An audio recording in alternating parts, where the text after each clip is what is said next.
kewenangan pemerintah kabupaten itu sudah tidak ada lagi pengelolaan DAS. Jadi sudah pindah ke provinsi. Untuk pengendalian DAS yang begitu banyak kan, ini rentang kendali yang cukup jauh dari pemerintah provinsi ke semua kabupaten, itu sangat penting untuk kita pertimbangkan untuk mengembalikan kewenangan kalau saya ke kabupaten dalam pengawasan DAS.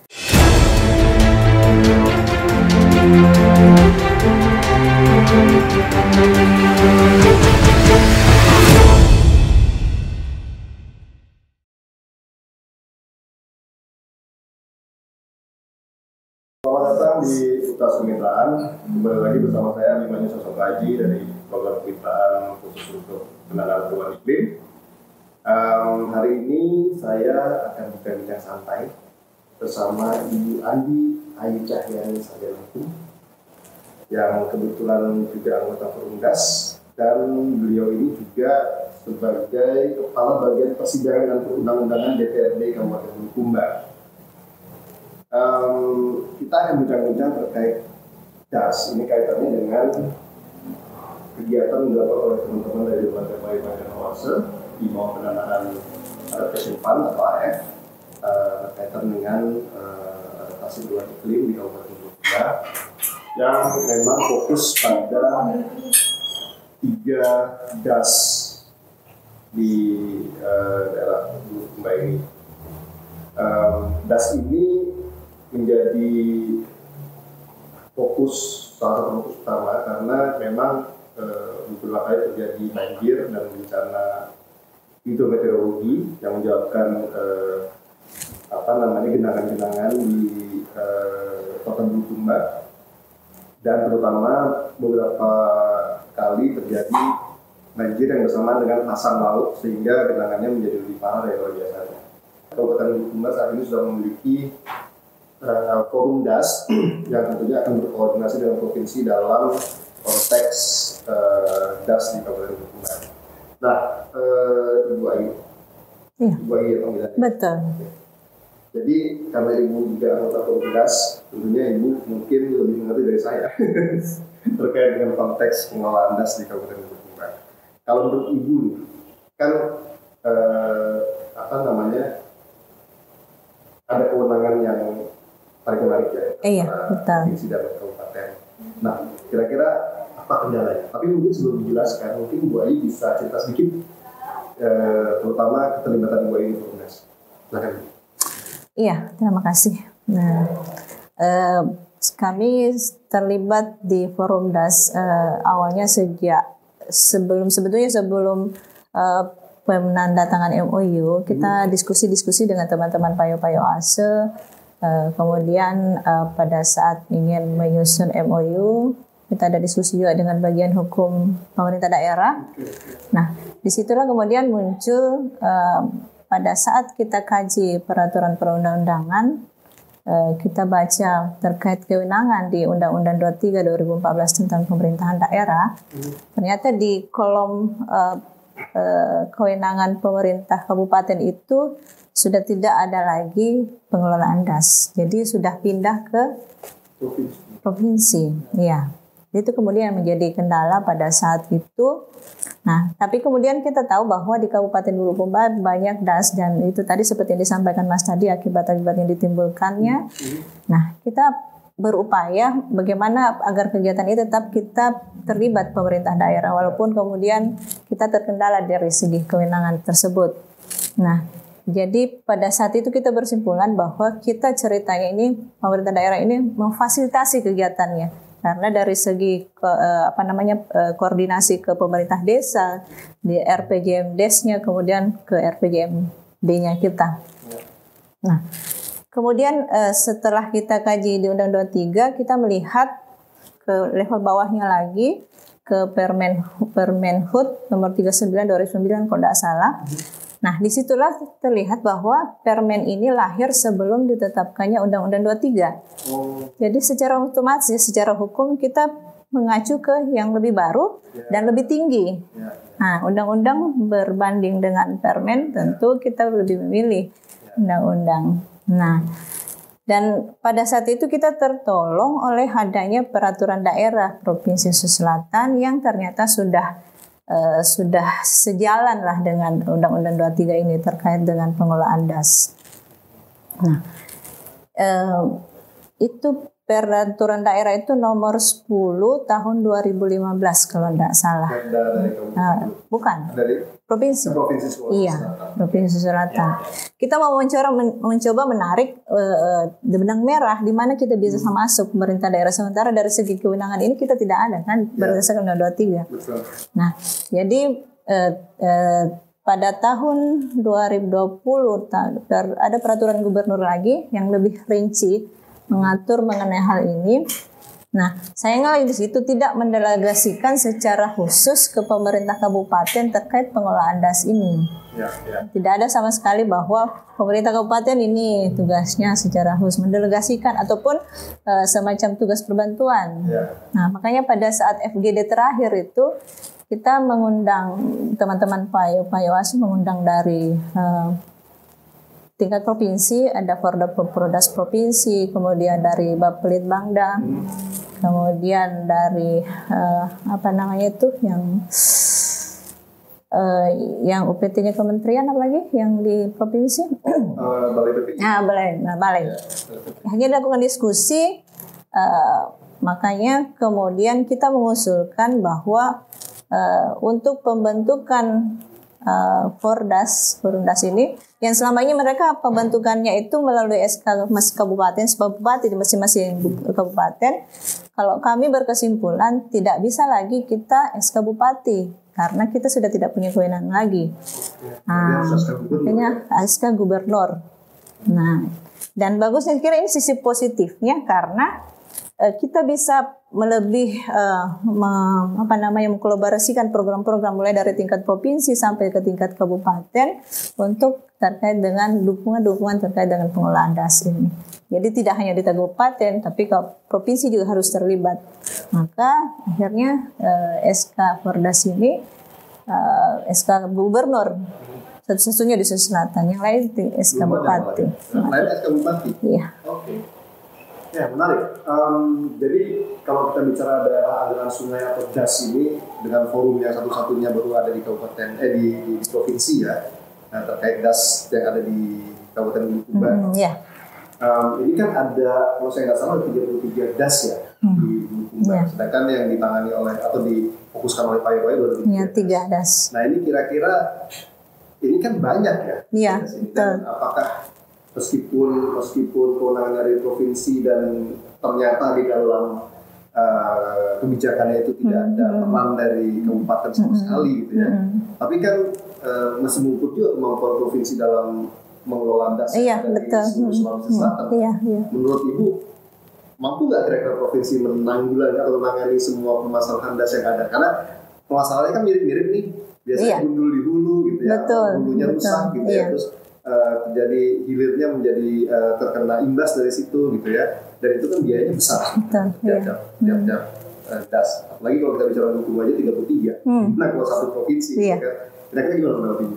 Iya, saya kira itu sangat penting untuk menjadi perhatian malah dari penentu kebijakan di tingkat nasional, bahwa untuk pengendalian DAS yang begitu banyak kan ini rentang kendali yang cukup jauh dari pemerintah provinsi ke semua kabupaten, itu sangat penting untuk kita pertimbangkan untuk mengembalikan kewenangan kalau saya ke kabupaten dalam pengawasan DAS, khususnya DAS yang berada dalam wilayah kabupaten ya. Kalau DAS yang antar kabupaten oke lah provinsi, tapi kalau DAS yang berada dalam wilayah kabupaten sebaiknya itu dikelola sendiri, diawasi sendiri oleh pemerintah kabupaten kalau saya.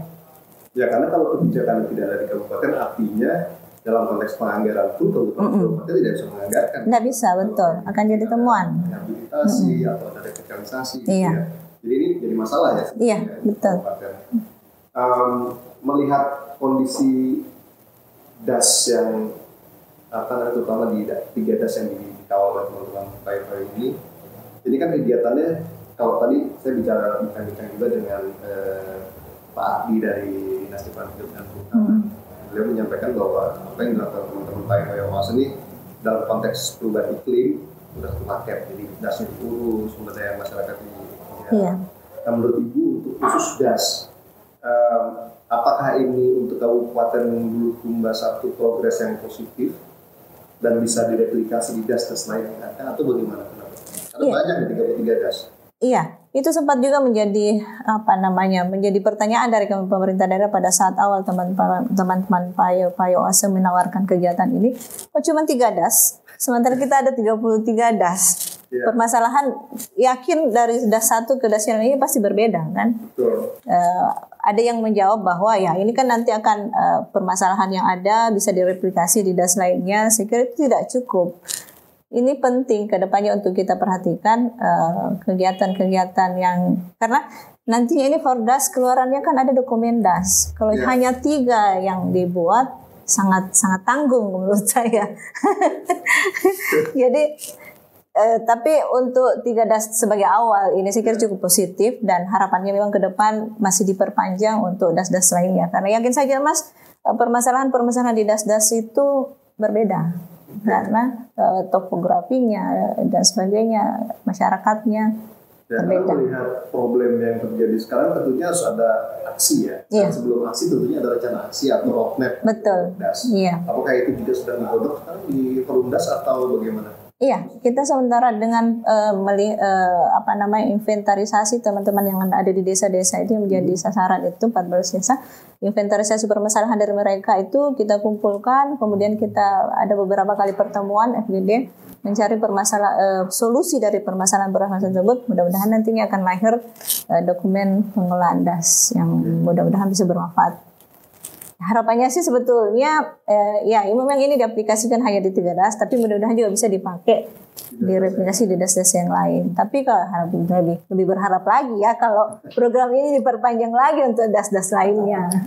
Itu juga harapan kami Bu. Tapi singkat ke depan nanti bagaimana capek dari teman-teman dulu sebelum, karena itu juga menyangkut pendanaan. Iya. Harus kita diskusikan bareng lagi dengan teman-teman mungkin dengan pemerintah kabupaten Bulukumba kalau tertarik untuk melanjutkan ya. Iya.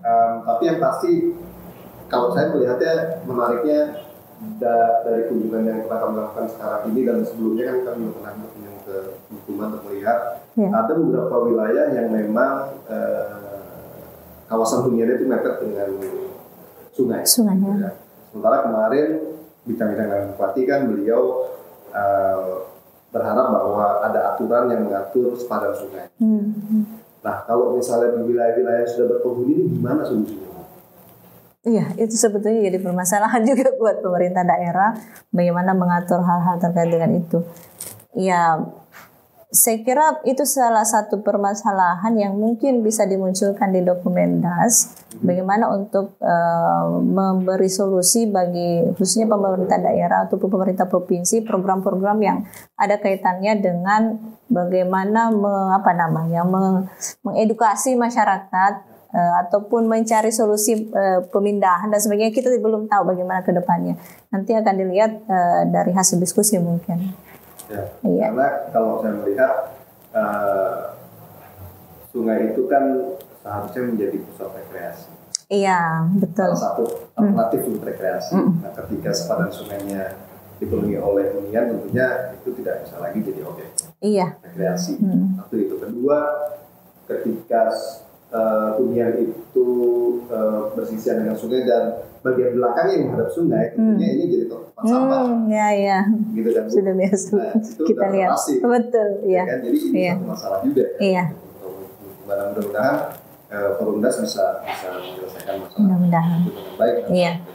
Tapi paling tidak ketika kita berkaitan dengan kegiatan teman-teman Payo dan Oase, ini kan kaitannya erat dengan adaptasi perubahan iklim. Tentunya dampak yang terasa sekarang kan sudah nyata ya. Iya.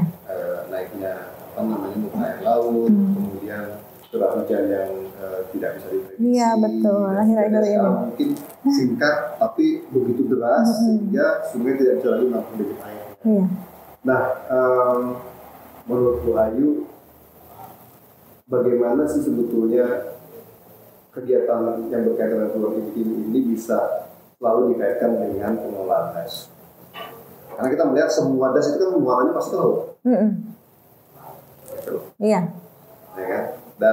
Dan perubahan iklim ini tidak hanya merugikan buat mereka yang tinggal di bantaran sungai sebagai penghuni ya tentunya kan, karena mereka tiap tahun mungkin akan disambangi oleh banjir ya, merasakan bagaimana sedikit terendam sampai kebutuh lutut atau sampai ke paha gitu ya, tergantung seberapa dalam banjirnya. Tapi paling tidak ini kan juga mengancam mata pencaharian ketika kita bicara sepadan sungai yang digunakan untuk pertanian misalnya. Iya, saya kira ini di programnya teman-teman pawai-pawai OASE ini ada kegiatan-kegiatan yang memberikan mereka pilihan kegiatan-kegiatan bagaimana beradaptasi terhadap kondisi yang ada sekarang. Contohnya misalnya tadi kemarin itu sempat dikatakan diberi bantuan sayur mayur misalnya, ataukah kegiatan-kegiatan lainnya. Misalnya juga saya waktu di Dinas Pariwisata itu kita mencoba untuk ya yang disampaikan tadi yang di sepanjang daerah yang ada aliran sungainya itu bisa menjadi objek wisata. Ada salah satu das Bialo misalnya di daerah Desa Bialo itu kita dorong menjadi desa wisata. Saat ini mereka ada festival air namanya. Mereka bisa melakukan kegiatan-kegiatan di sepanjang sungai itu yang ada menarik masyarakat atau orang luar datang untuk sehingga perekonomian masyarakat bisa terpenuhi. Ini salah satu bentuk adaptasi saya kira dengan kegiatan-kegiatan yang ada di sepanjang aliran sungai yang bisa dilakukan. Nah, kalau kita bicara adaptasi ini kan ada dua hal. Yang kita bicara adaptasi itu ada masyarakat yang sudah adaptasi. Iya. Misal contohnya tadi kita coba bantuan bibit, ya untuk taman pekarangan, maupun bibit-bibit untuk tanaman-tanaman agroforestry gitu ya, untuk memperbaiki wilayah aliran sungainya. Tapi tetap harus ada solusi adaptasi untuk ekosistemnya. Nah, yang saya sebutkan tadi kan yang sepadan sungai yang kita bikin. Sementara baik itu berupa hunian maupun tanah pertanian, tentunya masyarakat merasa rugi kalau lahannya sebagai digunakan untuk sepadan sungai. Ini kira-kira solusi apa nih yang paling cocok buat masyarakat? Apakah kita nggak bisa bicara di lokasi ya? Ini akan tidak mungkin lah, betul. Dan mungkin lahannya juga ya. Tapi kira-kira gimana nih solusi yang paling tepat supaya dua-duanya mendapat keuntungan, ekosistem sungainya juga terjaga, tapi masyarakat juga tidak dirugikan dalam konteks misalnya mata pencaharian maupun ruang hidupnya sendiri.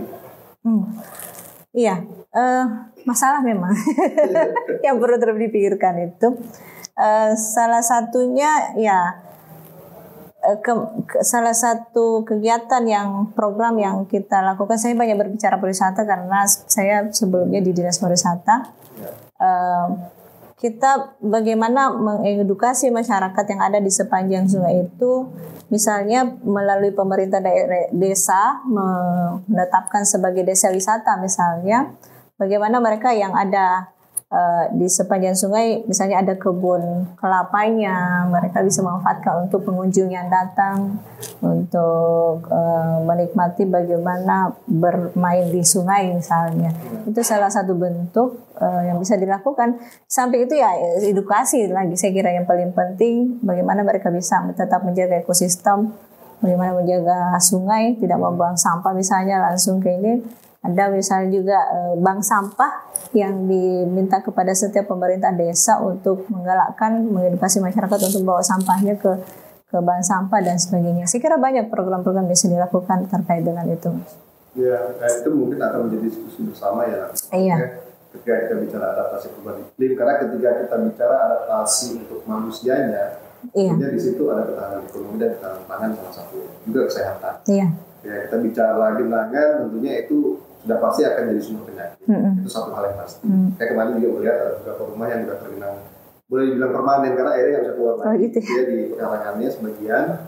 Terus yang kedua juga tentunya dengan kondisi pertanian yang ada di bantaran sungai ini akan menjadi masalah jika mereka nggak bisa panen karena selalu terendam banjir. Iya, terendam.